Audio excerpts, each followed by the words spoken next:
Hey guys, welcome back to the lab. What's up, guys? Episode 8. Can you believe it?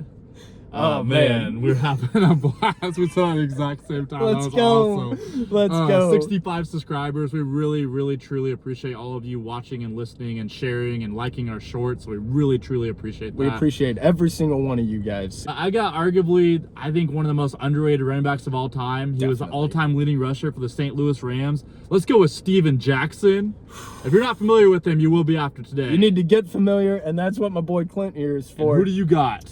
I have a USC legend, a Houston Texans OG, Brian Cushing. The name goes hard. His nickname was Fire. Wade Phillips called him a hellhound, an absolute psycho. I think it goes without saying. I mean, this is the man that headbutt a Cleveland Browns lineman. I remember that. Without a helmet on, and headbutted him with his helmet on. So, I mean, shattered his nose. He did not take a play off, Did dude. not care. The man shattered his own nose and did not care. Guys, seriously, survival instincts 101. If someone shatters their own nose and is still ready to fight you, that's a guy you want on your team. That's a Dan you Campbell want him on your type team player. for sure. That's a Dan Campbell created player. But if he's just out in public, buy his rounds of drinks and get out of there. Like, you're done, buddy. He was an actual psychopath. At USC, total animal, came into the league, and his rookie season totally took off. But Clint, tell me about Steven Jackson. Where did he go to college? Went to Oregon State, man. I believe that. It kind of checks out. I believe It's always that, these yeah. Small schools, Beast Mode went to Cal. Yes. Played with Aaron Rodgers, Bro, too. yes. Love it. He had 2,914 rushing yards in his career, 41 touchdowns. He was a touchdown machine. He had 100 catches at running back, guys. Dude, and he had Jackson 4,000 total yards. I repeat to you, 4,000 total yards in 2 seasons. That means he was averaging 2,000 yards all-purpose.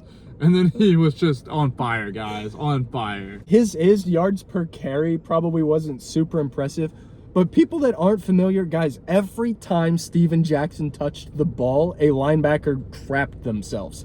Like, he ran bad dude. So hard all the time. Like, every time he touched the ball, Steven Jackson, he played for my Falcons. Breaking up the middle, like through the A or the B gap, I mean, he just erupted into the secondary and just made linebackers' lives harsh. He was a problem, and he was a problem in college, and then he transitioned so well to NFL. Some guys do not. They can be very high picks. I mean, I would use an example, Reggie Bush. He wasn't elite in the NFL, but he was solid in the NFL, but he was elite in college. So he really transitioned well to the pro level. He was greased lightning at USC, man. He was fun to watch. But speaking of USC, Brian Cushing, coming out of Southern California himself. I believe he did play under Pete Carroll. I might be wrong about that. I think you're correct. All he did was win Pac-10 titles and go to Rose Bowls, guys.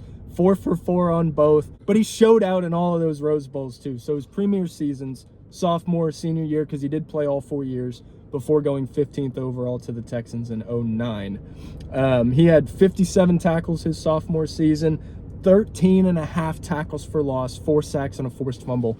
I mean, the guy was just all over the field, total breakout year. His junior year played very well. Senior year showed out again. 73 tackles. Went way up the tackle game. In one season, in a 12-game season, 73 tackles is crazy. That's solid. I mean, over 6 tackles a game for anybody who doesn't want to do the math. 10.5 tackles for loss. Still had 3 sacks and a forced fumble. The Rose Bowls sophomore and senior year, respectively here. 7 tackles, 2.5 sacks, 4 tackles for loss against my Wolverines, and just beat the brakes off in those 38-14. And I got to give some credit to Ian, because if people aren't familiar with those USC teams, they had Taylor Mays, they had Clay Matthews. They weren't just, he wasn't the whole defense. He was they not had the other whole guys defense. Too that were blowing up plays. It sounds like he was. It gives credit to him that he was the one that was Yes. talked about the most with some of those other elite defenders on those USC squads. No, 100%. I mean, and defense especially is a unit, so like one person can shine, but it's not going to be a good defense, you know? Whereas on offense, it's a little different. But for the record, whenever you drop anybody like Brian Cushing into any 3-4 kind of defense, scary. Consider the left side taken care of. Like, he was going to take somebody's head off. He completely shut it down. He was looking for violence. He was looking for blood. The tackles for loss are what really stood out to me, because that means that a tackle for loss, yes, it's a sack, but it also means you hit a ball carrier behind the line of scrimmage. And I understand for like football fans that's, a little over-explanatory, but for any newbies here, a tackle for loss is a serious stat. Like, that means you are blowing up plays before they ever get started. You are taking plays away from the offense, essentially. And he did that on such a consistent basis. What was Steven Jackson like? I actually wanted to go for his career stats because they blew me away. He had 11,000 total yards. Way more than I thought. 8 straight 1,000-yard seasons. 8 straight, guys. I mean, that's crazy to think about. His first 8 years, he had 1,000 yards. Like, that's pretty insane when you really break it down. Defenses knew he was getting the ball because he played on some really bad Rams teams. I'll go over quarterbacks here in a while. You probably don't know half of them. I don't. I guarantee you I don't. He was one of the most underrated running backs of all time. He even said in an interview one time, I look more forward to catching the ball and making someone miss and juking him or spinning him than running him over. I think he was so tired of being known as a power back that he wanted to be elusive too, which credit to him for challenging himself and working on his craft. Dude, so he played for 2004 to 2015, so he played for 11 years. He played for the Rams, the Falcons, and the Patriots. Yep. He just missed our Falcons window, man. Yeah. I think he was only Falcons for a year. Yeah. It was pretty short. It was nice, though. It was nice having him in the backfield, man. But yeah, bro, he had 2,764 attempts. I mean, that's insane. He was a workhorse. He really was. I know he doesn't want that label, but he was. He was the bell cow. He was RB1. For 11 years, so he was like 25 carries a game. That's what I'm saying. He was their whole offense. He was their whole offense. And there was multiple games where he was their leading receiver, too, which is just, I don't know if that's good or bad. That's impressive. No, for sure. For sure. Put some credit on Steven Jackson. He had 11,438 rushing yards in his total career. 58 rushing touchdowns. That's pretty insane. Oh my goodness. And he averaged 4.1 yards per carry. So he was getting almost 5 yards a carry, which is pretty nice. He was really, really complimentary to those bad Rams offenses. He was the Rams offense for like 3 straight seasons. Here's his receiving, which really I think sets him apart. 461 receptions, guys. I mean, that's insane for an RB. Yeah. 2,782 receiving yards and 8 receiving touchdowns. Unfortunately, not a lot of receiving touchdowns, but a lot of catches and a lot of yards. It's hard to score as a running back whenever you're catching the ball, especially on like a screen or something. Yeah. Because you still have to break that line of scrimmage. They have the time to react when you catch it. Yeah. Yes. Him not having too many receiving touchdowns. Yeah. I don't blame him for that at all. Can you make a guess his all-purpose yards total from scrimmage? All-purpose total yards. It's insane, like bro. 14,000? 14,220. He had 66 total touchdowns. I think, and you guys can comment or disagree, I think he could be the second best all-purpose running back of all time. No one's touching Marshall Faulk, but he's definitely in the top. I'll be generous. I'll say top 3, top 5. I would say top 5. He's only up there, because guys like CMC, Jahmyr I think CMC's got a little bit more to prove before he gets on that level. He's been in the league long enough, but injuries. This guy did not get hurt. Yes. But let's hear Brian Cushing's stats. What's he got? And so his overall career numbers are a little underwhelming just because he dealt with injuries for a while. And he did have some off the field stuff that I'm not going to get into. If you're really that interested, Google it. He went to 1 Pro Bowl. He did win Defensive Rookie of the Year his rookie season. That's impressive. His rookie season was unbelievable. I see why Houston stuck with him for so long. He had 3 different 100-plus tackle seasons, which is, he still played in the 16-game era, so I know it's not, the 14-game era or whatever, but guys, 100-plus tackles, insane. 3 different times. Whenever you're the main linebacker. Yeah, because I'm not knocking the Texans, but I don't know who they had back then. Maybe JJ Watt.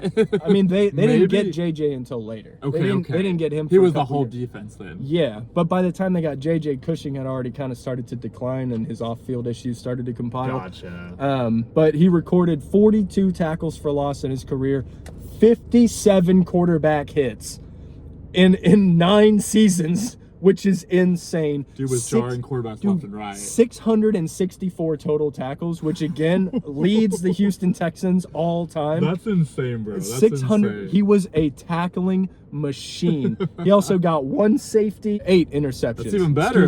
Give him some credit. Man. Give him those 8 picks. So his rookie season is the one that I really want to get to because he had game at USC. And he broke into the league, and I mean, he took everybody's lunch money. I'm talking he played all 16 games.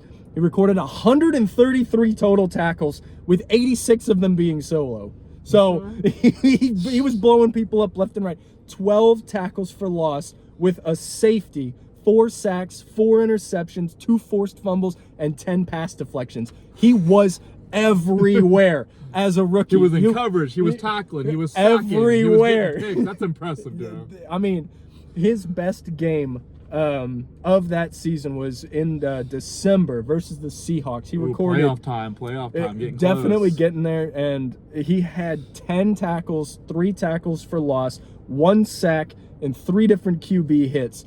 I mean, it just capped off an incredible rookie season with showing out. And I mean, I don't know who those Seahawks teams had. I was gonna say maybe Marshawn, Doug Baldwin, Russell Wilson. It was either Sean would it be Alexander. Hasselbeck? Oh yeah, Sean Alexander. Sean Alexander and Matt Hasselbeck would be that I don't era. know the receivers for the Seahawks back then. I don't think they really had because they went to the receivers. Super Bowl in 06 and lost to the Steelers. Yes. But from 06 to 09, I'm unfamiliar, and I think it's because the Seahawks, until the Legion of Boom, weren't really Pete Carroll kind of reinvigorated. Thank you. That Seahawks team. No, I mean, but no disrespect to the Seahawks because they were never like awful, you know. Yeah. But that being said, you know, cross conference end of the season, it'd be pretty easy to just kind of pack it up, go home.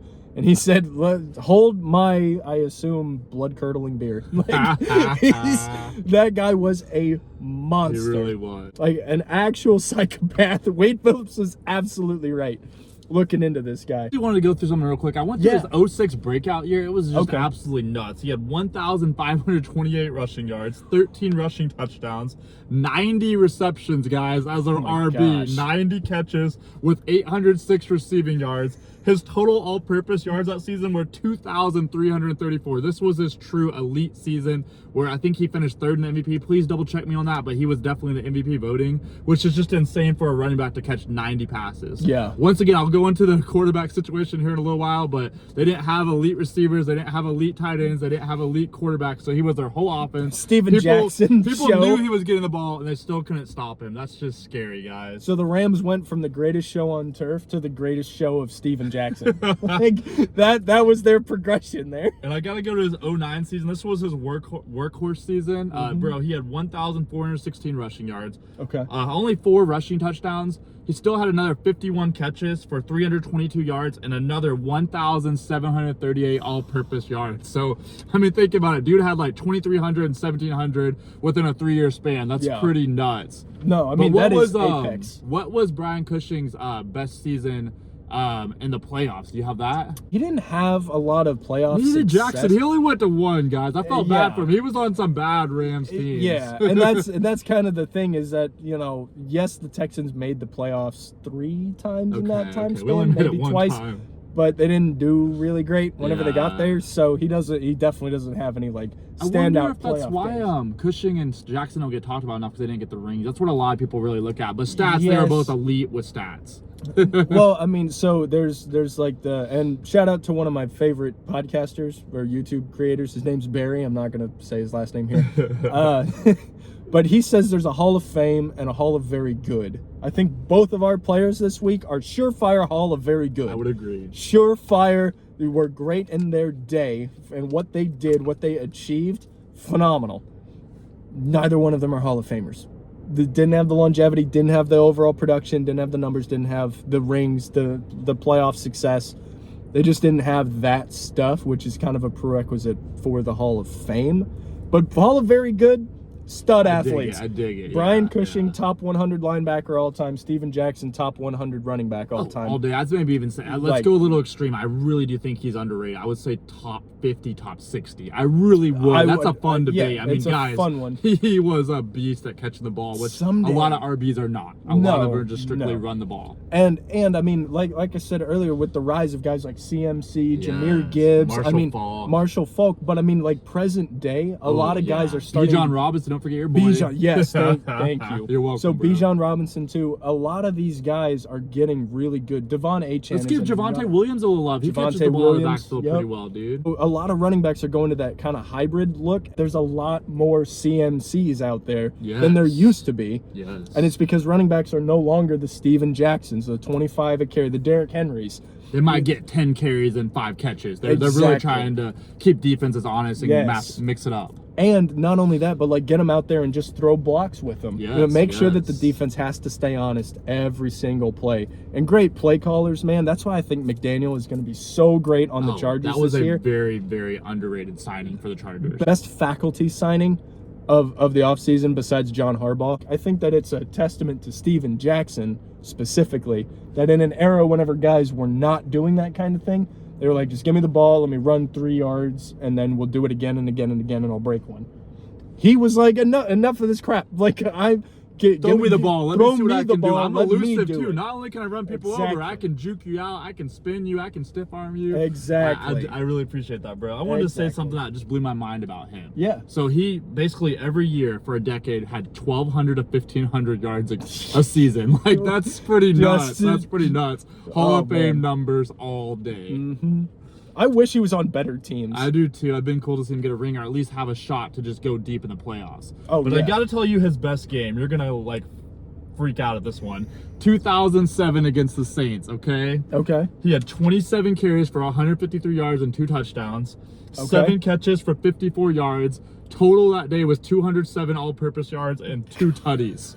He was the whole offense, guys. 200 yards in a game. No. Insane. No, that's wild. And that was against a division rival, too, so that was a big game. People don't, like, lend enough credence to those. Divisional games in pro football, I mean, you're going against them. It's like big brother, little brother every single time. And that dynamic shifts game to game. Like, divisional opponents, you see them twice a year, every single year, guaranteed. It's the only guarantees on your entire schedule. Every single year, you got to face these guys twice. A divisional opponent to put up those numbers against an in-division opponent is crazy.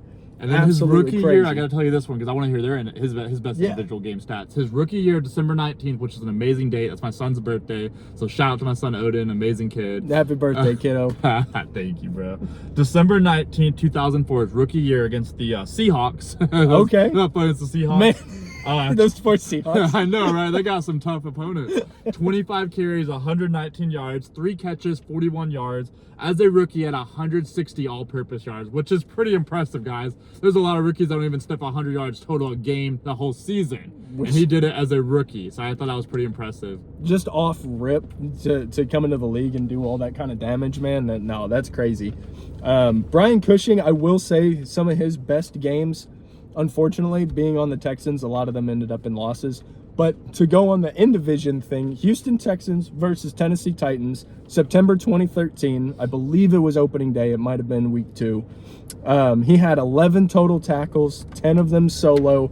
3 tackles for loss, broke up a huge 3rd down in the backfield, just took some guy's head clean off. That's wild. 2 quarterback hits, 1.5 sacks. I mean, just an absolute game wrecker, and this is the one they went on to win in overtime. Okay. They won 34-20. Dude. Oh yeah. And he stopped every single attempt that the Titans had to try and really take control of that game. Would that have been Eddie George? Because so it's even that much more impressive. I think it was Chris Johnson. That's impressive, dude. But yeah, to blow up Chris Johnson in the backfield is just that dude's one of the few players to ever have 2,000 yards in a total season. He's one of 11. 2010 versus the Ravens in December. He had a sack and a half, 10 tackles, 6 of them solo, 3 tackles for loss. He had, 7 different games with multiple sacks, or impressive. with at least 1 sack, I'm sorry. Hey, it's solid. He had, limitless games with double-digit tackles. You picked the like you said, almost season 700 total tackles is in 9 seasons. Yeah, with 3 seasons. He didn't play super long, guys. No, but only 3 seasons over 100+ tackles means he was racking them up every single time that he played. He was dependable. He only played 104 games. That's so crazy. In a 9 season, you're missing a lot of games, and you're still putting up those kind of numbers. And so put some respect on Brian Cushing's name. No, seriously, or he might break your face with his nose. Guys, this is a fun one this week because both these guys you might not be familiar with, but you really should watch some highlights or at least look up their stats. They both were very underrated, very Hall of Good. Hall of very good, guys. This is a fun one. This is going to be I would literally say 50-50 this week. It's just, do you like defense or offense more? Another fun thing to think about, if you're an RB, do you want to run through him or do you feel comfortable breaking that tackle? And if you're a linebacker, do you feel think about it. If you were going to make a play, would you rather be Steven Jackson or Brian Cushing? Think about that. I thought that was kind of a fun way to put it. It is, honestly, because you're either the guy responsible for the ball, trying to get the first down, trying to juke somebody, break tackles, read the line, or you're coming downhill full head of steam, and your Trying to knock entire him out. prerogative is that guy's head shouldn't be on his body anymore. I want him to lose yards. I want him to fumble the ball. Fumble the ball behind the line to the house. Yes, like sir. that's what you're thinking on defense, but you have to respond to anything that the guy on offense does. It's very chess matchy. Yeah, it's I very think it's chess fun. like. It's like a game of chess. I love it. Thanks, bro. It's a good paying you in 2012 against your Falcons towards the end of his career. I remember this game. He had Yes. 23 carries for 84 yards, 2 tutties. He had another 7 catches for 98 yards. He went off for 180 all-purpose yards and 2 touchdowns and beat the Falcons 28-0. So even late in his career, he was still putting up big numbers. So I thought it was so impressive that he didn't really have a decline towards the end of his career, which a lot of running backs do. Yeah. Well, I mean, it's also important. I think a lot of guys want to go out on top, so they stay too long. Like Peyton Manning. Yeah. We could have gone without that last Peyton Manning season, guys. That was like rookie Peyton all over. Before he was the sheriff and more like meter maid. that was back then. Okay, so we didn't need geriatric Peyton Manning to know oh, he was great. He won another Super Bowl, buddy. You did next to nothing to get there. You did next to nothing. So no, I mean, some guys stay too long, and it worked out for Peyton. So many guys stay way too long trying to get to the promised land, so to speak. Yeah. And they just never make it. So for Steven Jackson to have the awareness of bro, I'm 11 seasons in and I'm a running back. I'm out of here. And I'm with it. And he was 8 straight with 1,000 yards. I mean, he was dependable. He was not a scrub. He just didn't win a ring, but he always got 2 yards and always got you tutties. And we never saw Steven Jackson be bad. That's another thing. Yeah, and we're going to get you. to that with LeBron later. But we've never seen Steven Jackson be bad at football because he got out of the game at the right time. He was in decline. He exited on his time. He was still good whenever he left. He was still a viable starting running back in the league. Same with Brian Cushing. I mean, Brian Cushing's numbers towards the end of his career fell off, again, for non-football reasons that we're not going to get into. But we never saw him be bad at football because even at the end, he was still crushing bones every Sunday. We never saw the decline into being bad, And God knows I love him. Julio, you should have retired 2 years ago. 2 years earlier, we never saw Julio Jones be bad until he was. Yeah. And it was he seemed to be chasing something, whether it was a ring, whether it was all-time greatness. He played for the Titans for a little bit. He did, and he played for the Eagles for a little bit, but they weren't the Eagles yet. And So Julio Jones is my favorite player in Atlanta history. No offense to Deion He's Sanders. a legend, dude. He's a legend. But Atlanta history, Julio Jones. Falcons history. For Falcons, no yes. Debate there. No, it's debate. not close. It's not close. I love Roddy White, but he doesn't even touch Trust me, Roddy, if you ask an Atlanta fan, would we rather have Julio for his career or Roddy White for his career? We're picking Roddy White. Oh, I would, yeah. But if it's one game, we're taking Julio every single time. That dude could blow up any game. He was Minnie Moss. I love that comparison. He was Minnie Moss. The guy could do anything. So no, the fact that he stuck around as long as he did, it was kind of a shame because Julio was great in his day. And so many players are chasing this greatness. You got to know when to leave the game, guys. You just let it go. Ian, you're gonna get a kick out of this. I had to look at the quarterbacks that he played with. Let's hear it. I don't know half of them. I don't know half of them. So Mark Bulger was the primary starter for 6 years. Mark Bulger. They said he was solid. I looked it up. His best season was 28-10. I mean, that's good. That's good. It's not elite. That's very good. That is a good quarterback. Yeah, he's probably at that point. He's probably a top 15 quarterback in the league, which still is kind of like saying he's half. He's 50-50. Like a Brock Purdy. I love that comparison. Like a Brock Purdy. He played with Trent Green. He had a brief overlap. He was only there for 2 years. I remember his Trent best Green. season was 7-4, so not great. Jamie Martin. He only lasted 1 year. Who? Ryan Fitzmagic. Fitzmagic, let's go. I love Fitzmagic. Nikki Glazer called him Sack Galifianakis, and I've never looked at him the same. Hilarious. I love you, Ryan. Bro, Keith Noll? Who? And then Sam Bradford is rookie year. Yeah, okay. So rookie Sam Bradford. Bradford Okay. and Bolger is probably his best quarterbacks, and he was still catching the ball and putting up 1,000-yard rushing years. So that's why I truly think he's him this week. With Jamie whomever, like Jamie Martin. Yeah, I'd want to get 1,400 yards too. Like that's gonna be the whole offense. He did get to play with Matt Ryan for the Falcons for 1 year, but that was towards the end of his career, unfortunately. Yeah. And his best season, or his best like quarterback he had to play with was Tom Brady, his 2015 year at the Patriots. But once again, Tom Brady was.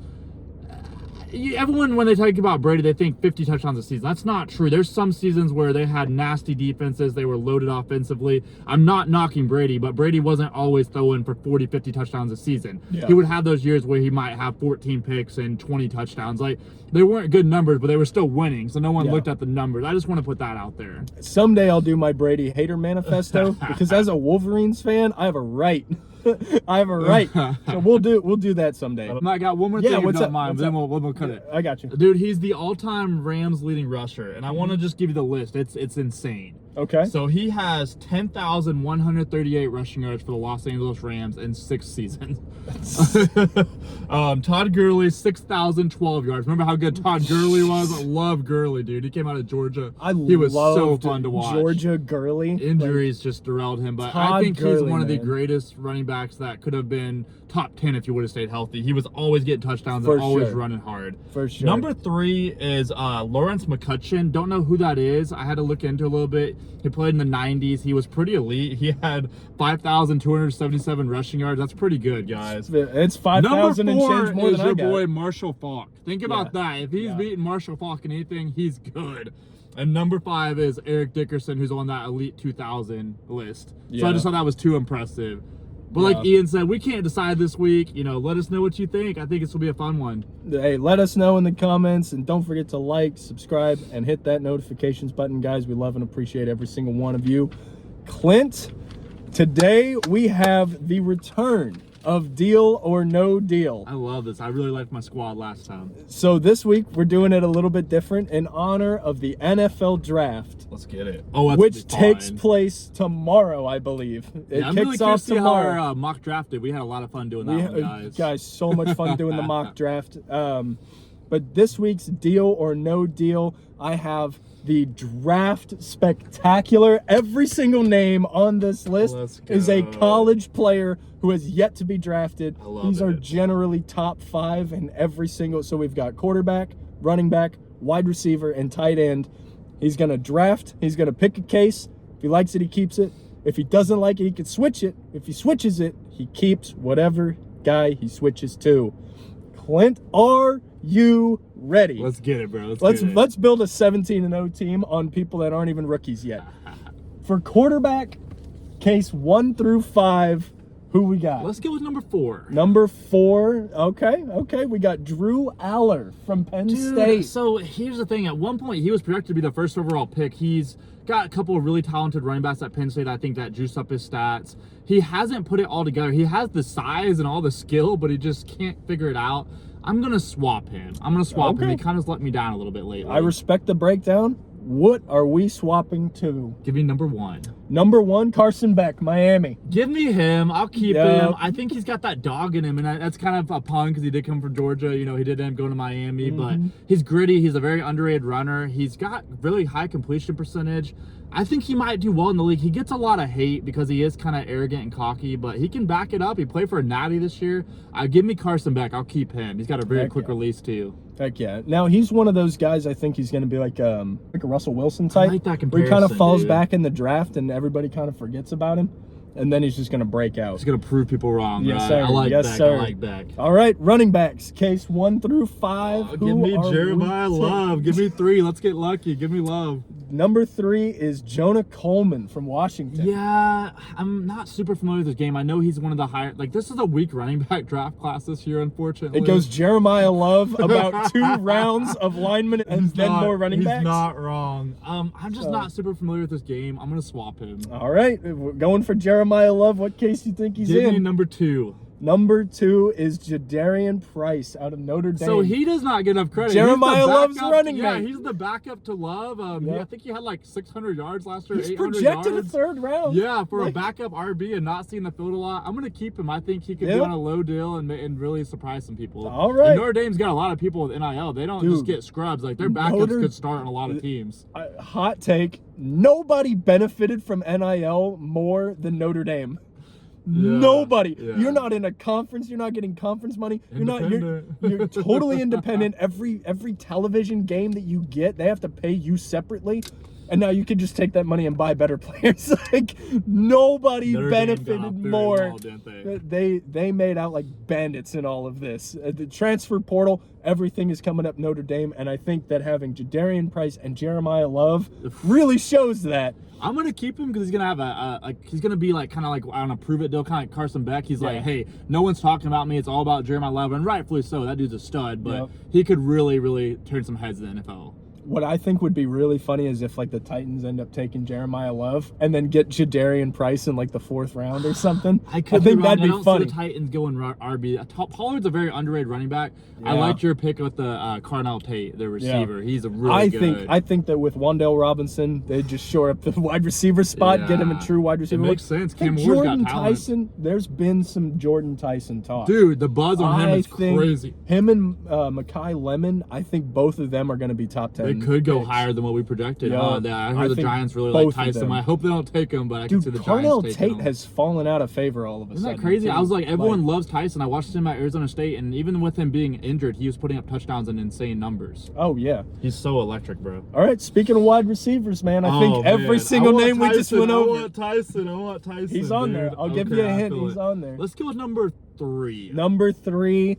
Absolutely nailed it. It's Jordan Tyson. Arizona State University. If you guys are not familiar with him, he's so springy. He's pretty physical. He's electric. He's got a good release. He's a good route runner. He does everything well. The only knock on him is the injury. Even with him injuries last year, I think he had 8 touchdowns, which is pretty impressive. I think he missed 4 games.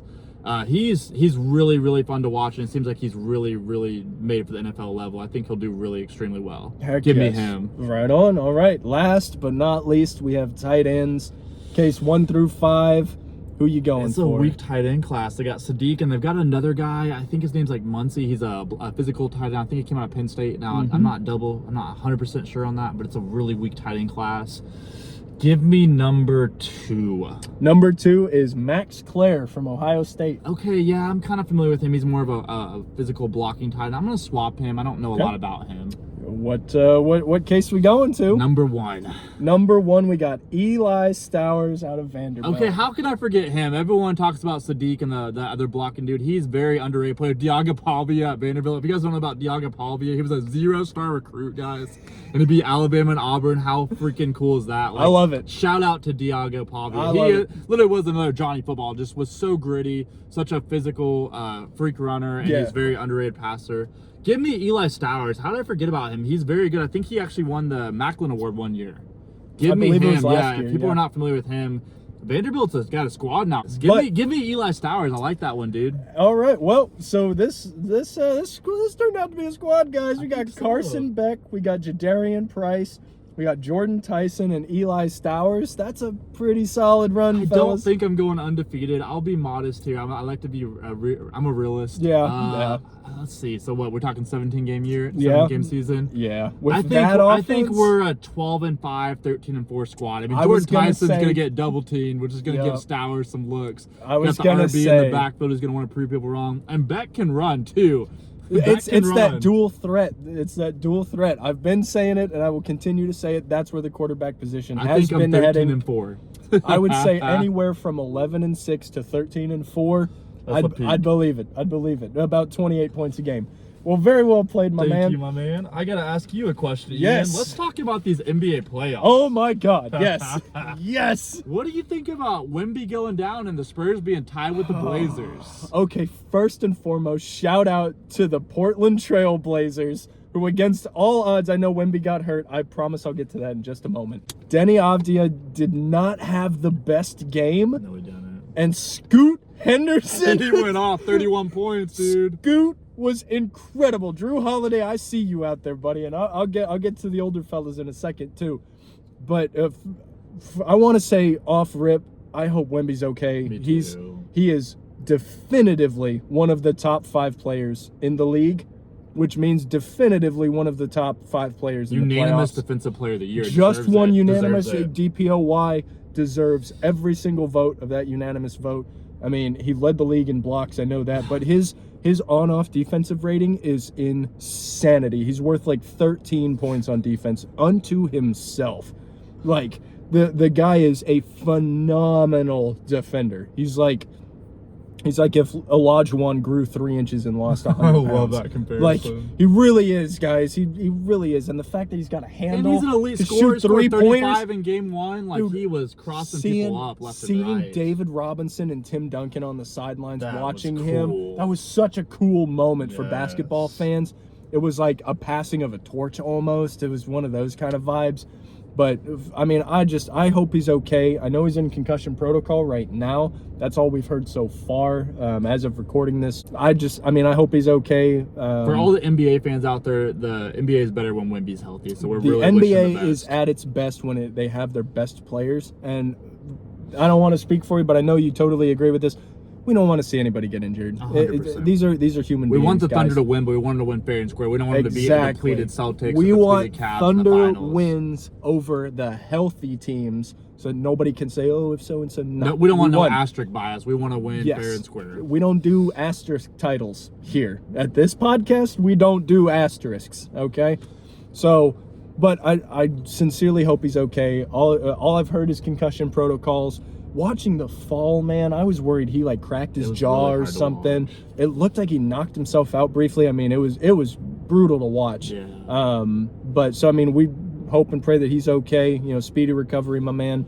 I mean, given the fall, I think concussion is about best case scenario. Not to like make light of anything. I do too. But, you know, as long as he's back for the next game, fully healthy, I mean, just, you know, man, Drew Holiday pulling the chair on him like that's tough, buddy. That's an NBA vet move.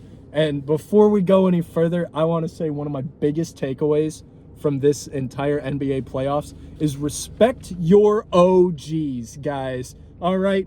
First of all, CJ McCollum, Drew Holiday, and LeBron James are running these playoffs. These guys have all been in the league double-digit years. Like, they are incredible. And I know we'll get to McCollum in a minute, but Drew Holiday pulling the chair on Victor Wembanyama is exactly the type of thing. I know he got hurt. Nobody wants to, and I don't want to speak for him. I know Drew Holiday wasn't trying to hurt him. He's just giving him one of those quick, like, aha, He's a class act. I don't even know I think his 100%. Wife or kid had cancer, and so he missed a whole season. He did. Which is just so incredible. And they said, we're still going to pay you, so he donated the money to, like, cancer charity. Like, you're a great person, Drew Holiday. Great person. Great dude. I know he wasn't trying to hurt Wemby, but it's stuff like that you only learn with time.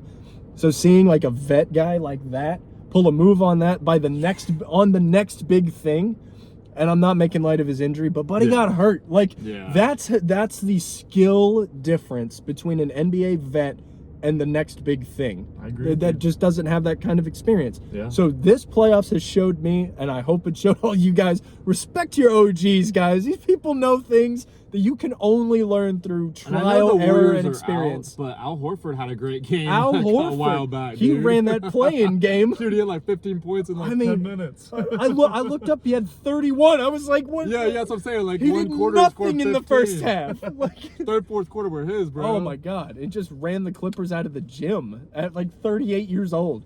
But no, respect your OGs and shout out to LeBron James, guys.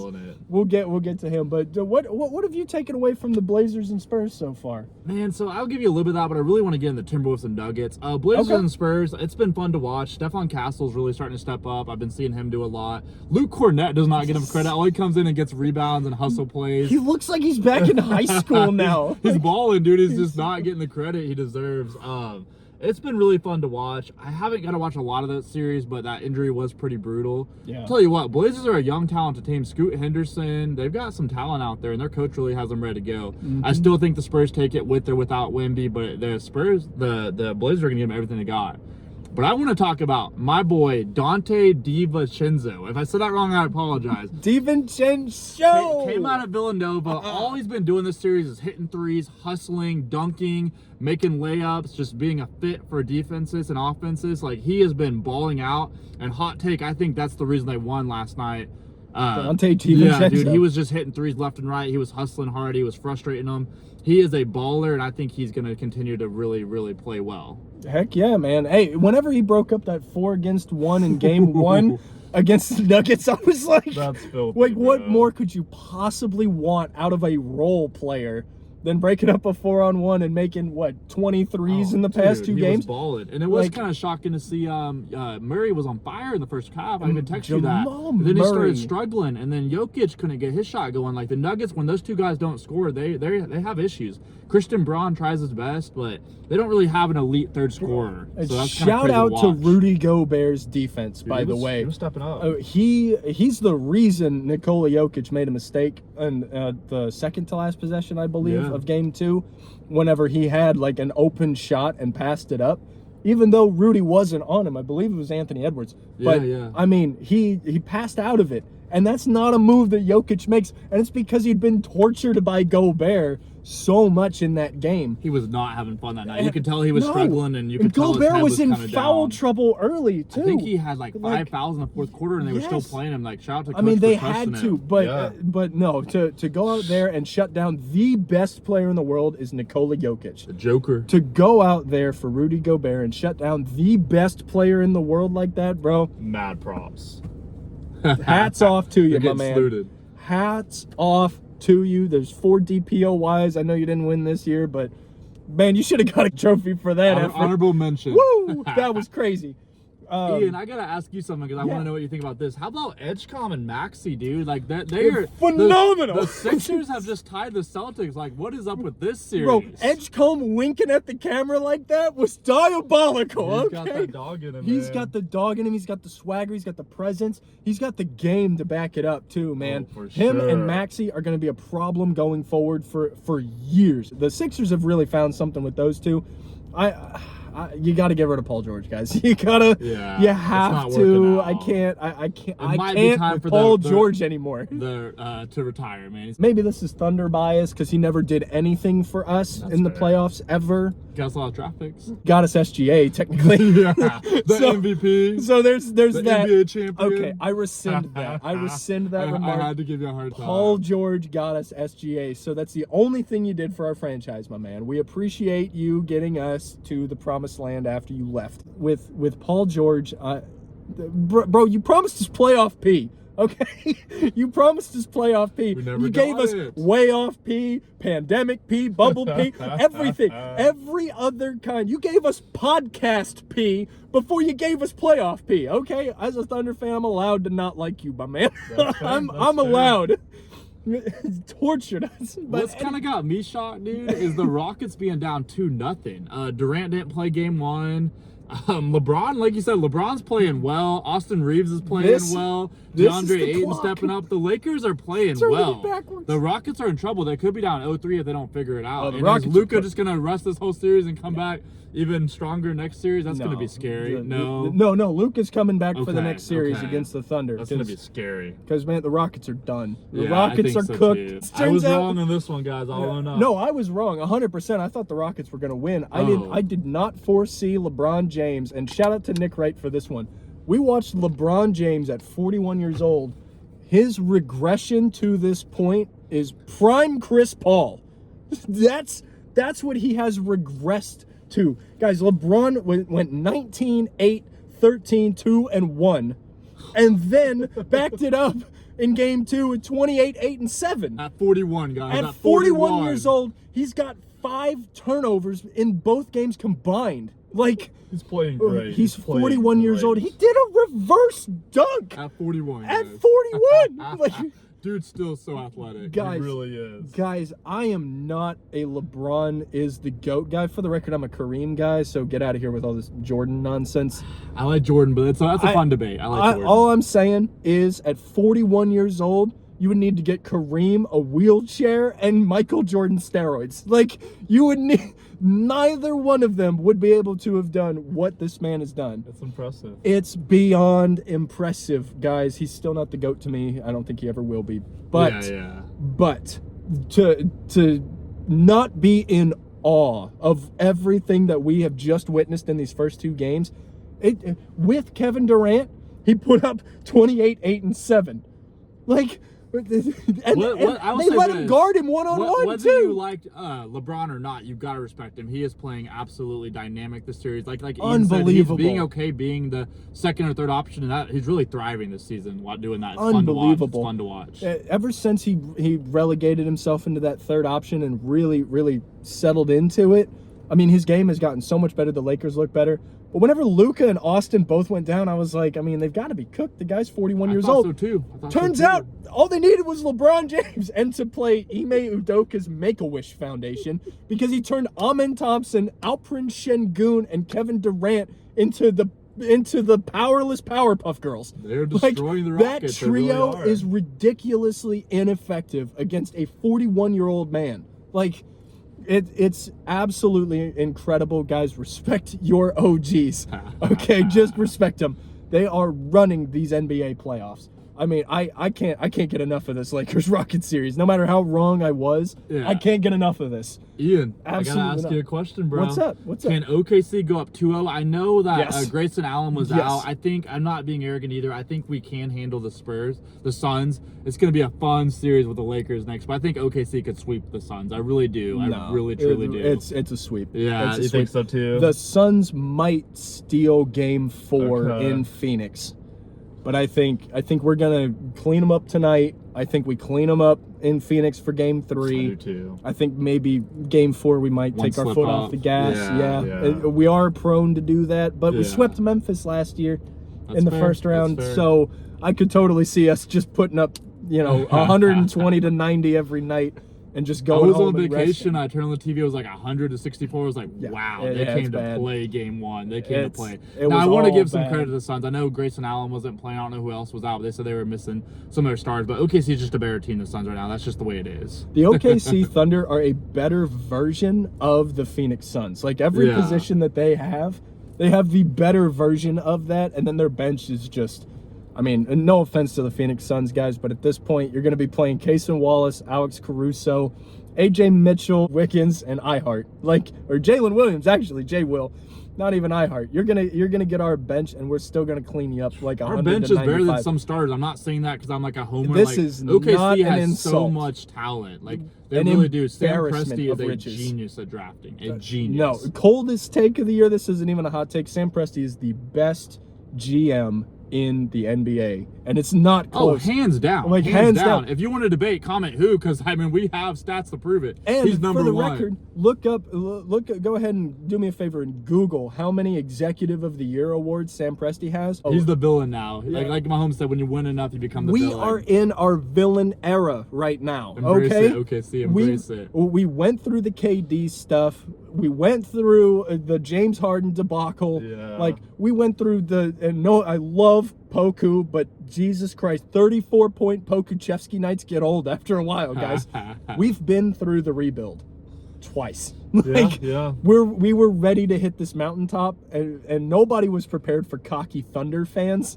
Nobody was prepared for that. Like, we were like the Pacers slightly further south, where we were just expected to never do anything. Yeah. Sam not Presti, a big market at all. It no, really isn't. No, one of the smallest in the league. And Sam Presti went ahead and just turned that whole notion right on its head. So I gotta talk about the Magic for a minute, Ian. Like, Let's they are now up 1-0 over the Pistons. I mean, Cade Cunningham's big back. Game tonight. Jalen Duran really needs to get going. I mean, Paulo Banchero's been playing great. It's been crazy to watch. The Magic are a sleeper. I think they could go up 2-0, but I do think the Pistons take Game 2 tonight. I think they're going to come out really gritty and motivated. I don't know if you guys know this. They average 60 points a game per paint in the paint. They lead the NBA. Like, they get to the paint and score easily. So what do you got in that take?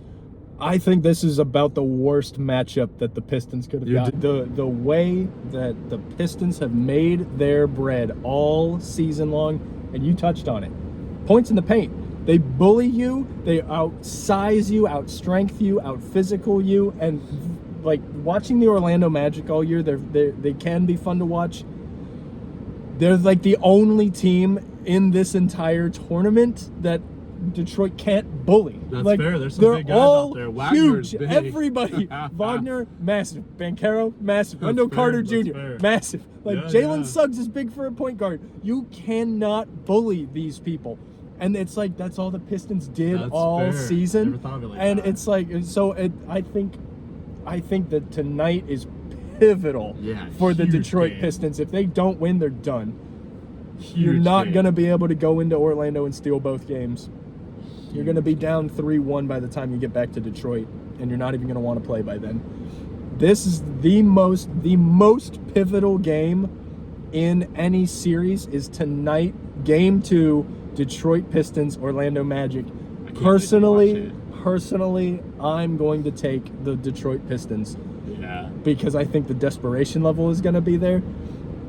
And if the Orlando Magic win, I think there is something to be said watching them in that play-in game, Magic man. are sleepers. They really are. They're sleepers, but they also don't Game 1 was the first time I'd seen the Magic want to play basketball in months. Sometimes they don't seem motivated to do that. They hadn't seen it. And then they got to Game 1 and it was like, all right, we're here, let's do this. And they just ran stuff for 48 minutes. Well, I think when you're the 8 seed and you're going against a 1 seed, no one believes in you. Like, that's a chip on your shoulder right there. 100%. Like, go out and prove that you're way better than what 100%. your ranking is. Yes. No, I totally agree with that. I totally agree with that. But big game tonight.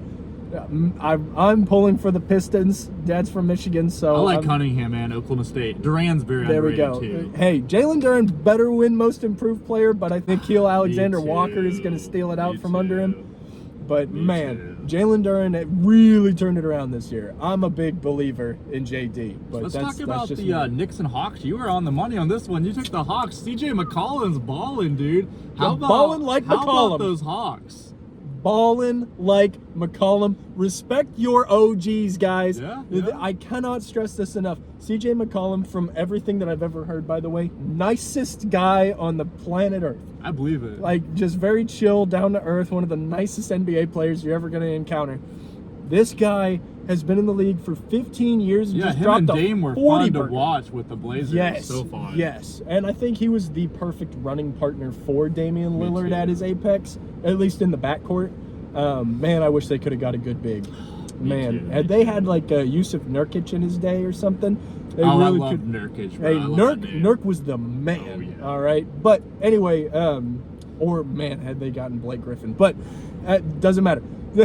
Oklahoma point legend. being, CJ McCollum is the truth. They have made Jalen Brunson so uncomfortable this entire series, and he's still shooting the crap out of the ball. Yeah. But in crunch time, Karl Anthony Towns, man, somebody get him a dog and inject it into his veins. He's got to have some kind of dog in him He's somewhere. a little soft at times. It's really infuriating for Knicks fans, I bet. I'm sure I'm sure Knicks fans have already drummed up the trade cap for Giannis banners because this is embarrassing, my man. You're 7 foot, bro. Karl Anthony Towns cannot be this passive all the time in these big spots. Jalen Johnson is not having a good series, and you're still losing. You had control of Game 2 up until the very end, and you let the Hawks steal it.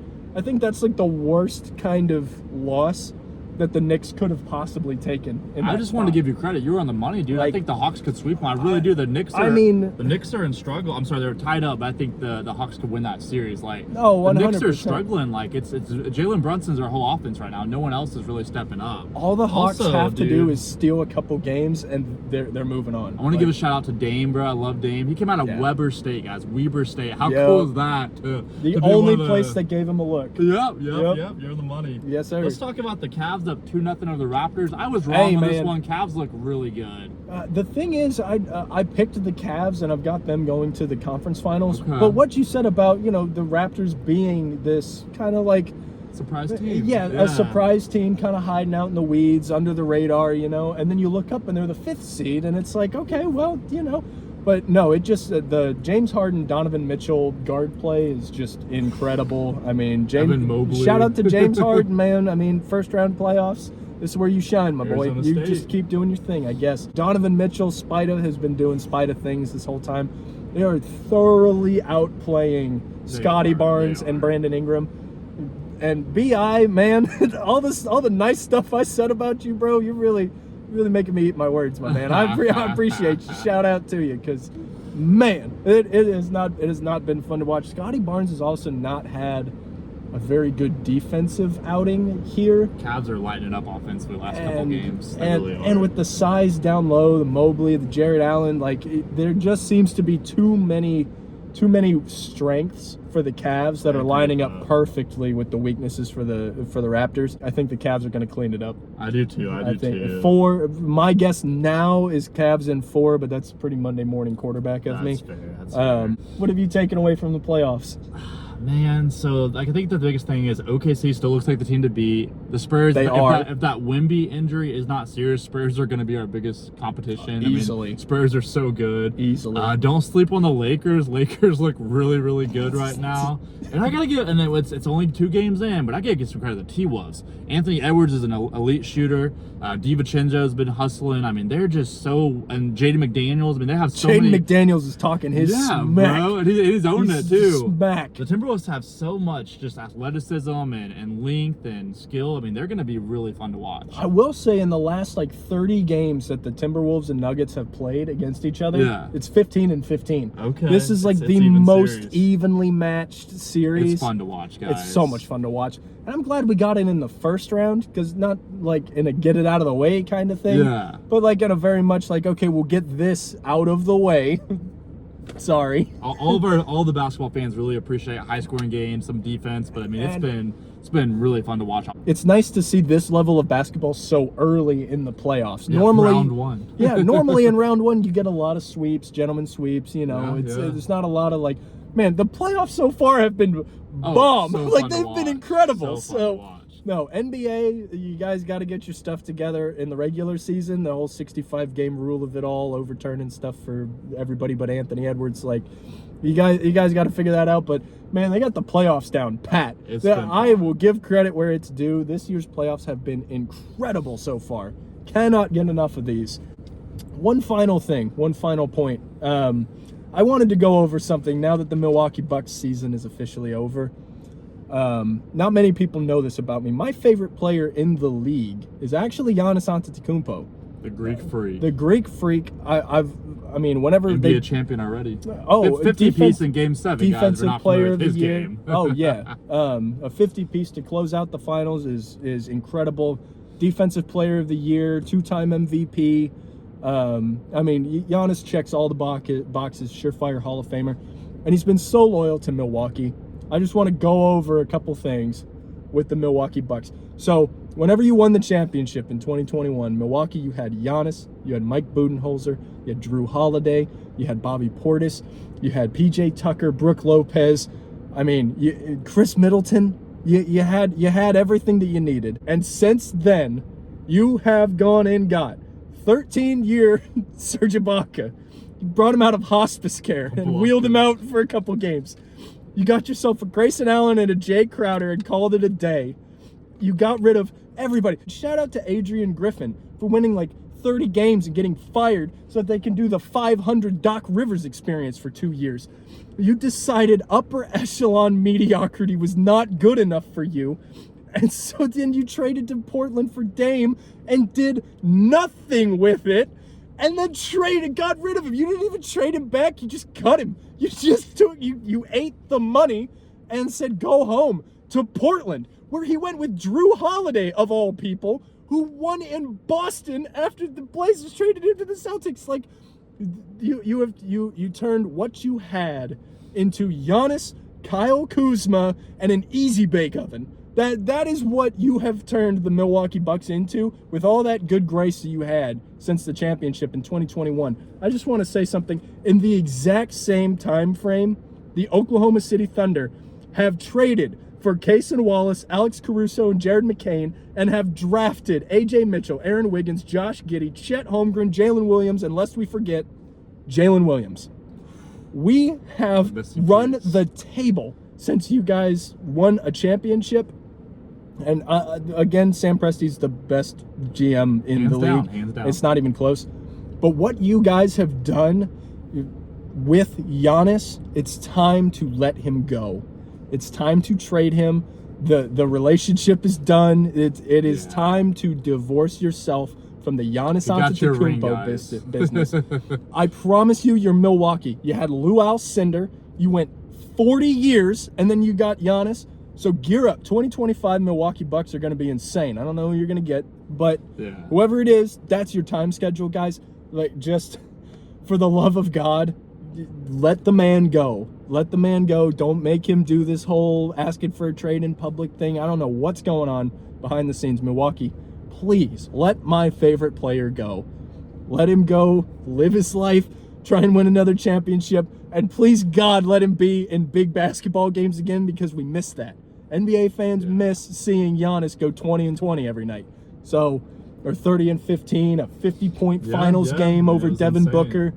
I mean, just, guys, let him go. That's all. That's all I wanted to say. Realistically, I could see him going to like Miami or OKC. That'd make a lot of sense. Miami would be fun. I don't know who they would trade. I think he's going to end up on the Knicks. Oh man, a big market in New York. That makes sense too. Here's my overarching thing. The Knicks lose in round 1 to Atlanta and trade Karl Anthony Towns to Milwaukee for Giannis. It makes sense. It makes a lot of sense. That's my timeline of events. That's what I think. But yeah. Hey guys, we're gonna get out of the lab. We've had an absolute blast today. I want to give a shout out to all the moms out there that are working, cooking, cleaning, showing up for their kids, and trying to show up for themselves. You guys are truly superheroes, especially my wife. I love you. Honestly, I cannot say enough good things about all the moms out there, but since you brought it up, I want to take this time. Mom, this one's for you. I dedicate this podcast to you. You are the reason that I am who I am. You raised me. You stay-at-home mom, and you worked at every single school that I went to. But you raised me to be a good human being. You raised me to be nice to people, to be kind, respectful, but you also raised hell. And I think that you're perfect, just the way you are, Mom. I love you. I love you so much. You are my hero. Wow, that was really incredible, man. Well, have a great night, guys. You guys have a great night. You guys have a great night. We'll see you next time. Peace.